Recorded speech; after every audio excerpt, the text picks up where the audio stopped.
Hello दोस्तों, welcome back to my YouTube channel Anshumendra study classes.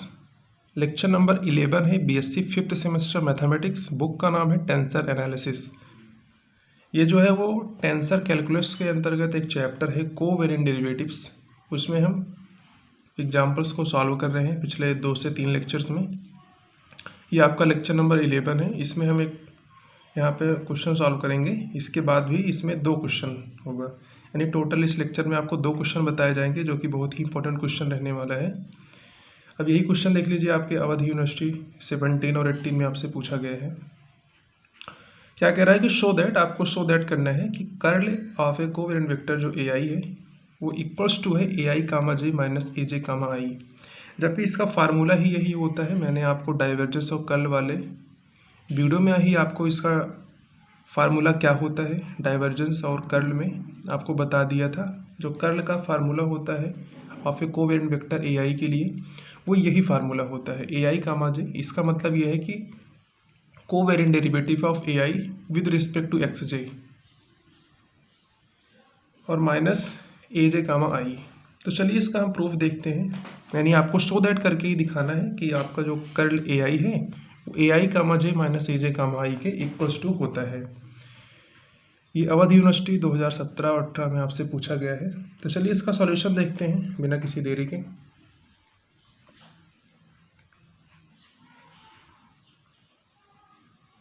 देखिए इस चैप्टर में अभी 2 से 3 लेक्चर और आएगा, उसमें आपका ये चैप्टर पूरी तरह से कंप्लीट हो जाएगा कोवेरिएंट डेरिवेटिव्स। इसके बाद हम रीमान सिंबल वाला चैप्टर स्टार्ट करेंगे। तो मैंने आपको कर्ल ए आई का एक और फार्मूला बताया था। वो दूसरा वाला फार्मूला क्या था, आई होप आपको याद होगा। डेल ए आई अपान में del X J minus del A जे अपान में डेल एक्स आई। ये होता है कर्ल ए आई का फार्मूला। एक तो ये इसका फॉर्म है और दूसरा वाला ये है। तो आपको इसके हेल्प से ये वाला आपको प्रूफ करना है, ठीक। अब चलिए अगले स्टेप में हम आपको सॉल्व करके दिखाते हैं। सबसे पहले आप फर्स्ट वाले टर्म को एज इट इज ऐसे नोट करिए, डेल ए आई अपान में डेल एक्स जे। देखिए हम यहाँ पे एक टर्म है जो कि माइनस के साथ भी लिखेंगे और प्लस के साथ भी लिखेंगे। सेम होगा जो कि उसका मतलब आप पता ही है, जो सेम होते हैं और साइन भी नेगेटिव हो, यानी एक नेगेटिव एक पॉजिटिव, तो वो कैंसिल आउट होकर के जीरो ही तो बचते हैं। तो इससे कोई फर्क नहीं पड़ने वाला है इस पर। अब इसको हम क्यों लिख रहे हैं अभी मैं आपको बता दे रहा हूँ। यहाँ पे देखिए हम लिखेंगे ए के सेकेंड काइंड सिंबल आई जे के और प्लस इसी टर्म को हम पॉजिटिव के साइन के साथ लिखेंगे ए के सेकेंड काइंड सिंबल आई जे के, ठीक। और ये लास्ट वाला किस में है, माइनस ए जे अपान में डेल एक्स आई है, तो इसको भी हम यहीं लिखेंगे माइनस ए जे अपान में डेल एक्स आई। अब देखिए ये टर्म जो है दोनों सिमिलर हैं, यानी ये निगेटिव में है ये पॉजिटिव में है, तो इसका मतलब यहाँ पे जीरो ही है। तो बचेगा क्या, यही ऊपर वाला आपके पास यहाँ भी बचेगा। तो आप सेकंड स्टेप को इसके प्लेस पे आप लिख सकते हैं।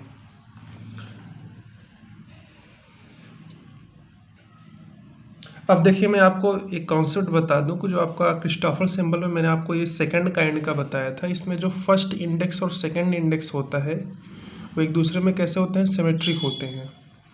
अब देखिए सेकंड काइंड सिंबल तो आपका ये आई जे के है, इसमें फर्स्ट इंडेक्स क्या है, आई है, और सेकंड इंडेक्स क्या है, जे है। तो आई और जे के रिस्पेक्ट में क्या होगा, ये सिमेट्रिक होगा, यानी आई और जे को हम जे आई भी लिख सकते हैं। तो जहाँ आपको आई जे दिखेगा उसके प्लेस पे आप जे आई को भी लिख सकते हैं। तो यहाँ वाला जो आई जे है इसके प्लेस पे हम लिखेंगे जे आई। अभी हम ऐसा क्यों लिख रहे हैं, क्योंकि हमें प्रूफ यहाँ पे सो दैट करना है ये वाला कर्ल ए आई के। अभी ये सब इक्वल टू के पहले कर्ल ए आई चल रहा है, आपको ले आना है इस तरह का। तो आपको अगर ये वाला ले आना है तो आपको ये सभी काम करना पड़ेगा। तो सबसे पहले तो आप सिमेट्री प्रॉपर्टी के हेल्प से आई जे को आप जे आई में चेंज कर दीजिए, क्योंकि आपको पता है कि जो क्रिस्टोफर सिंबल्स में फर्स्ट एंड सेकंड काइंड में होता है वो एक दूसरे में क्या होता है,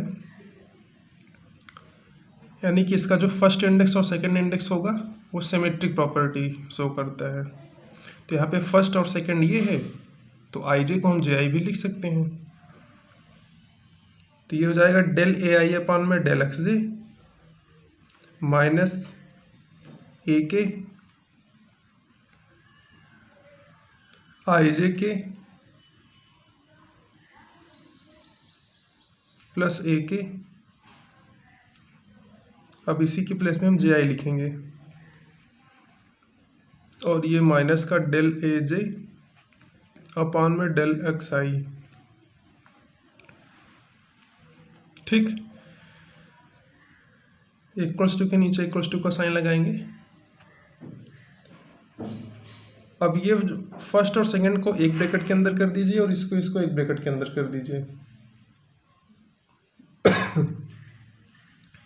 तो ये क्या हो जाएगा, डेल ए आई अपान में डेल एक्स जे माइनस ए के सेकेंड काइंड सिंबल आई जे के, और यहाँ पे माइनस कर दीजिए और ब्रैकेट के अंदर सबसे पहले तो ये वाला टर्म आएगा, क्योंकि यहाँ पे देखिए माइनस का साइन लगा है। तो डेल ए जे अपॉन में डेल एक्स आई। अब चूंकि हम निगेटिव कॉमन कर लिए हैं तो यहाँ पॉजिटिव है तो यहाँ निगेटिव आ जाएगा, और यहाँ पे हो जाएगा ए के सेकेंड काइंड सिंबल जे आई के। तो ये ब्रैकेट क्लोज। अब आपको पता चल गया होगा कि हम ये वाला काम क्यों कर रहे थे अभी तक, यानी इसी टर्म को ही सब्सट्रैक्ट और ऐड क्यों किए, क्योंकि हमें फार्मूला यहाँ पे बनाना ही बनाना है ए आई कामा जे माइनस ए जे कामा आई का। अब ये जो पहला वाला ब्रैकेट है ये किसका फार्मूला है, ए आई कामा जे का।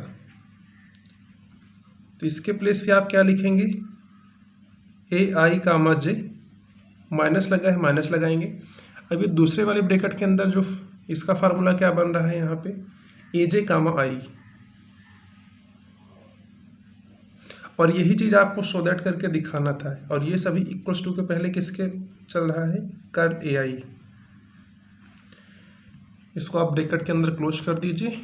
आपको कर्ल ए आई जो है वो ए आई कामा जे minus A J comma I he so that करके दिखाना था, और यहाँ पे आपने सो दैट करके इसको बड़े ही आसानी से दिखा दिया है। आई होप आपको ये बहुत ही बढ़िया से समझ में आ गया होगा। इसमें ज़्यादा कुछ है नहीं, आपको यही फार्मूला पहला वाला पता होना चाहिए, और आप इसी वाले टर्म को एक बार माइनस के साथ एक बार प्लस के साथ ऐड कर दीजिए इसमें। ठीक, फिर दो को आप एक साथ कर लीजिए, और आपको इस सिमेट्रिक प्रॉपर्टी भी आना चाहिए कि जो क्रिस्टोफर्स में फर्स्ट इंडेक्स और सेकेंड इंडेक्स होता है वो सिमेट्रिक प्रॉपर्टी दिखाता है। बस उसके बाद आप ब्रैकेट में कर दीजिए दो टर्म को, और ये इसका फार्मूला है ये इसका फार्मूला है, बीच में नेगेटिव है नेगेटिव लगा दीजिए, और आपको यही सो दैट करके दिखाना था। तो चलिए हम आज का दूसरा क्वेश्चन यहाँ पे आपको दिखाते हैं। दूसरा क्वेश्चन, सबसे पहले क्वेश्चन को समझिए कि आपको प्रूव दैट करना है कि covariant derivative of A I is symmetric. आपको दिखाना क्या है, प्रूव दैट करना है कि जो कोवेरिएंट डेरिवेटिव होगा ए आई वो कैसा होगा, सिमेट्रिक होगा। अब ये सिमेट्रिक होगा, इसका मतलब आपको ए आई कामा जे जो है वो इक्वल्स टू दिखाना है ए जे कामा आई के। तो पहले वाले स्टेप में हम यही करने वाले हैं कि हम दिखाएंगे कि अगर ए आई कामा जे जो है वो ए जे कामा आई के बराबर आ जाए तो हम कह सकते हैं कि ये क्या है, ये सिमेट्रिक प्रॉपर्टी यहाँ पे दिखाएगा। उसके बाद if and only if the vector A I is gradient of some scalar field, यानी कि यहाँ पे जो ए आई है वो ग्रेड फाई के बराबर होगा। तो चलिए हम वन बाय वन इसके प्रूफ को देखते हैं बड़े आसानी से, आज जिससे कि आपको बढ़िया से समझ में आ जाए। तो सॉल्यूशन यहाँ पे आप हेडिंग नोट कीजिएगा। आपसे विनम्र निवेदन है कि अगर आप चैनल पर फर्स्ट बार विजिट कर रहे हैं तो प्लीज़ चैनल को सब्सक्राइब कर दीजिए, अपने दोस्तों को भी शेयर भी कर दीजिए करिए, और वीडियो को लाइक भी आप कर दीजिए करिए, इससे हमें भी मोटिवेट मिलता है। वीडियो की हम आपको लगातार देते रहें, यानी एक दिन में हम कोशिश करें कि आपके लिए हम 1 से 2 वीडियो अपलोड करें। तो ये सब संभव तभी है जब आप लोग अच्छे से सपोर्ट करते हैं। तो हमें भी लगता है आप सभी वीडियो देख रहे हैं, आपको अच्छा भी लग रहा है, ठीक है। चलिए खैर स्टार्ट करते हैं सॉल्यूशन। यहाँ पे मुझे आशा है कि आप सभी सब्सक्राइब कर लिए होंगे अभी तक। लेट, सबसे पहले आप लेट कीजिए कि जो कोवेरिएंट वेक्टर AI है वो क्या है, ग्रेड फाई, ठीक। अगर AI जो है वो ग्रेड फाई के बराबर है, देन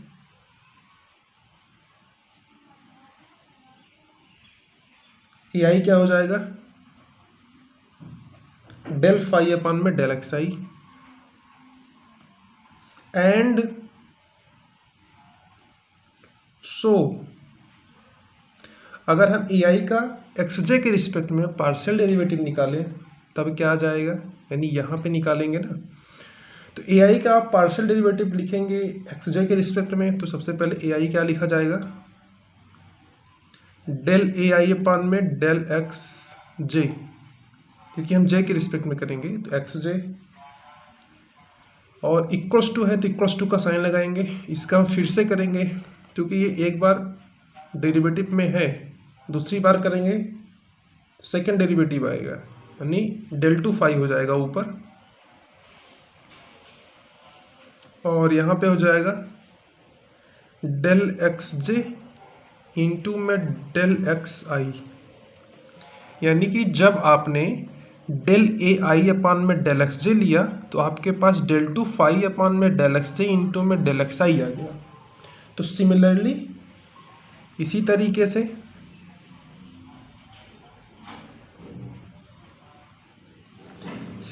अगर आपके पास डेल ए जे अपान में डेल एक्स आई हो तब आप इसी फार्मूला का कैसे लिखेंगे, तो लिखेंगे आप डेल टू फाई अपान में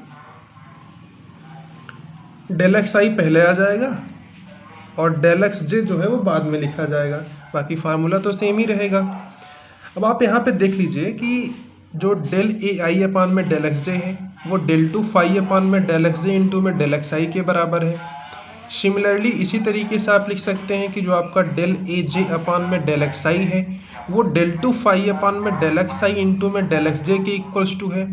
अब आप यहाँ से देखिए कि ये जो डेल टू फाई अपान में समथिंग लिखा गया है क्या ये इसके इक्वल्स है, तो आप कह सकते हैं कि ऑब्वियसली ये इसके इक्वल्स टू है। तो अगर ये वाला जो इसका RHS है इसके RHS के बराबर है तो इसका LHS भी LHS के बराबर हो जाएगा। तो हम क्या लिख सकते हैं, लिखेंगे नाउ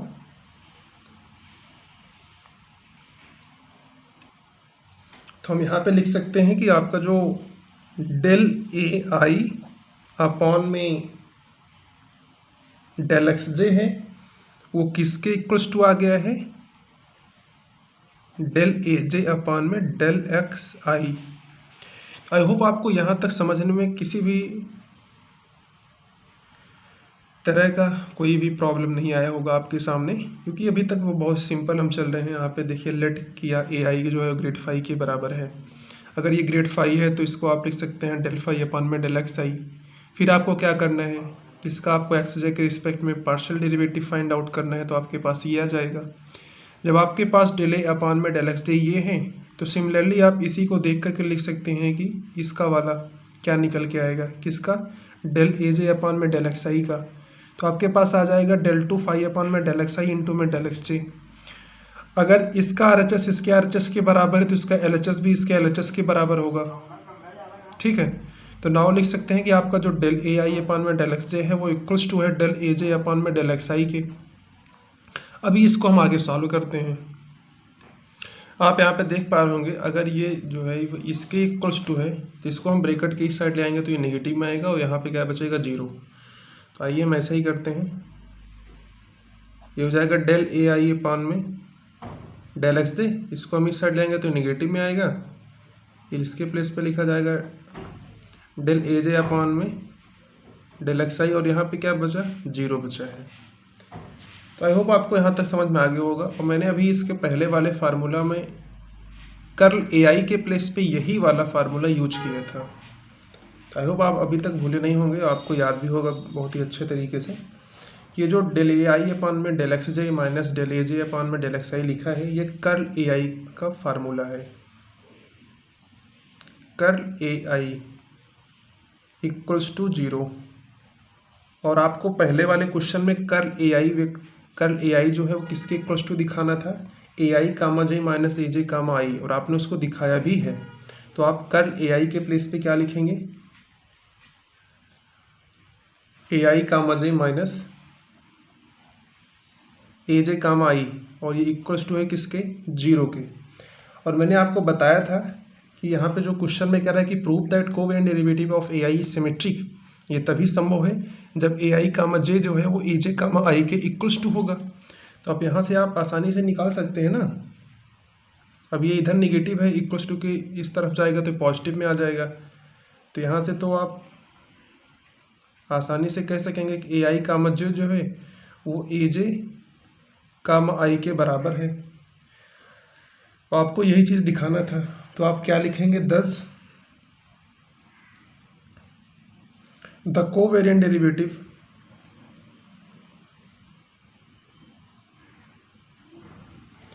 द कोवेरिएंट डेरिवेटिव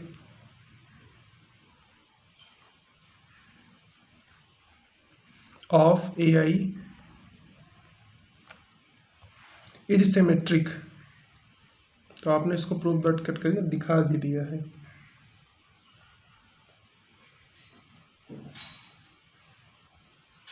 ठीक, कन्वर्सली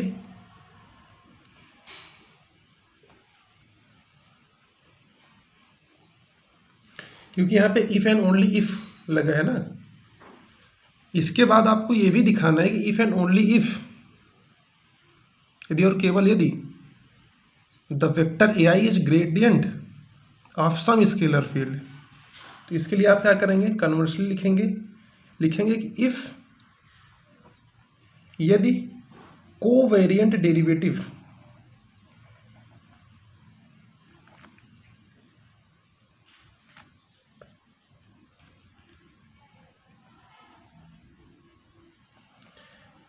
किसका, ए आई का, इज सिमेट्रिक। अगर ये आपसे पहले ही दिया जाए कि जो कोवेरिएंट डेरिवेटिव ऑफ ए आई है वो कैसा है, सिमेट्रिक है, लिखेंगे ए आई इज सिमेट्रिक, देन तब हम इसके प्लेस पे क्या लिखेंगे,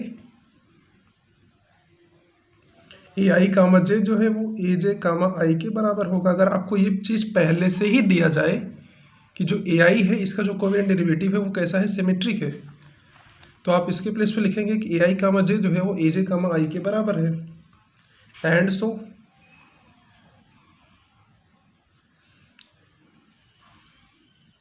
ए आई कामा जे, इसको आप इस साइड ले आइए तो निगेटिव में आएगा, और इक्वल्स टू यहाँ पे 0, इम्प्लाइज दैट ये फार्मूला है कर्ल ए आई का।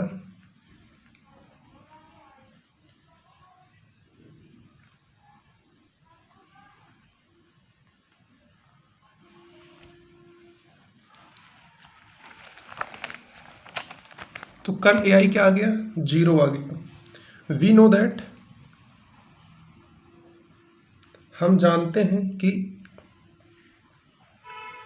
कर्ल ग्रेड फाई क्या होता है, 0 होता है।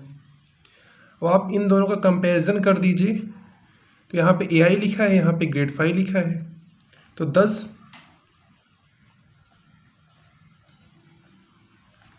ए आई जो है वो ग्रेड फाई के बराबर आ जाएगा। और आपको यही वाला दूसरे वाले में दिखाना था कि आपका if and only if the vector A I is gradient of some scalar field, अगर वो सिमेट्रिक है तो दोनों चीज़ आपने प्रूव दैट करके दिखा दिया है बड़ी आसानी तरीके से। आई होप आपको ये दोनों क्वेश्चन ही बहुत बढ़िया से समझ में आ गया होगा। तो इसके बाद हम 1-2 क्वेश्चन और ले आएंगे आपके लिए। उसके बाद देखिए इसी में लास्ट में है कि covariant derivative of third order tensor. इसमें आपको थर्ड ऑर्डर भी पढ़ना है। तो थर्ड ऑर्डर पर सबसे पहले मैं आपको फार्मूला लिखवाऊंगा, फिर उसी पर बेस्ड मैं आपको एक क्वेश्चन भी सॉल्व करके आपको दिखाऊंगा, उसी फार्मूले पर बेस्ड होगा। देन आपका ये जो चैप्टर है पूरी तरह से कंप्लीट हो जाएगा कोवेरिएंट डेरिवेटिव्स वाला। फिर मैं आपको एक वीडियो लेक्चर में इसके जो इम्पोर्टेंट क्वेश्चन बन सकते हैं पूरे चैप्टर में, यानी कोवेरिएंट डेरिवेटिव वाले पूरे चैप्टर से short type answer, very short, long type answer, जितने भी प्रकार के क्वेश्चन बनेंगे वो आप सभी आपको एक वीडियो के माध्यम से यहाँ पे बताया जाएगा। उसके बाद इस बुक का आखिरी चैप्टर, इसके पहले मैंने एक चैप्टर अभी छोड़ा है, रीमान मेट्रिक करके है वो, और इसी सीरीज में आपका जो चल रहा है इसके बाद का जो चैप्टर है मैं आपको उसका नाम बता दे रहा हूँ, रीमान सिंबल है। तो अभी इसमें 2 से 3 लेक्चर आएगा, उसके बाद हम स्टार्ट करेंगे रीमान सिंबल। फिर रीमान सिंबल के बाद जो चैप्टर छूटा हुआ है पीछे, रीमान मेट्रिक वाला, वो आपको बताया जाएगा टेंसर एनालिसिस वाले चैप्टर में जो आपका छूटा है। ठीक है, तब तक के लिए धन्यवाद। Thank you for watching this video. Have a great day.